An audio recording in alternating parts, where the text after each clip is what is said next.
দর্শক, আজকের এই পর্বে থাকতেছে আপনার টিউলিপ সিদ্দিকী এবং প্রতিমন্ত্রী জুনায়েদ আহমেদ পলক। এদের দুইজনের মনে করেন যে সম্পদ কি পরিমাণ, এরা সম্পদ মনে করেন ওয়ানলি দুইটা প্রকল্প থেকে এরা মনে করেন কি পরিমাণ টাকা নিয়েছে সেটা বলি।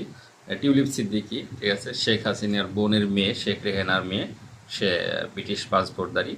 সে মনে করেন এই রূপপুর পারমাণবিক বিদ্যুৎ কেন্দ্র থেকে আপনার মনে করেন রাশিয়ার সাথে যে একটা মধ্যস্থতাকারী করছেন, সে সেখান থেকে লোপাট করছেন হচ্ছে ৫৮,০০০ কোটি টাকা, যেটা বাংলাদেশে আপনার দুইটা পদ্মা সেতু তৈরি করা যায় তো এই টাকা দিয়ে।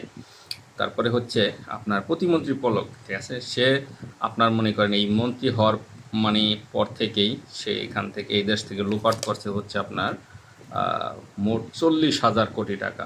ঠিক আছে, যে ৪০,০০০ কোটি টাকা দিয়ে পুরো ঢাকা সিটিতে আপনার মনে করে যে পুরোটা মেট্রো রেল করা যাইতো। ঠিক আছে, এত পরিমাণ টাকা কিন্তু এই টিউলিপ সিদ্দিকী পলক মনে করেন এরা করছে।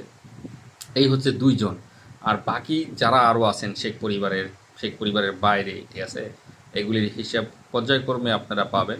দর্শক, আপনারা অবশ্যই আমার এই নতুন চ্যানেলটাকে অবশ্যই সাবস্ক্রাইব করে দিয়ে থাকবেন। আপনাদেরকে বিভিন্ন আপডেট আমার এই চ্যানেল থেকে দেওয়া হবে।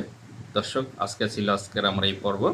পরবর্তী পর্বের জন্য আপনারা আমার চ্যানেলটাকে সাবস্ক্রাইব করে রাখবেন।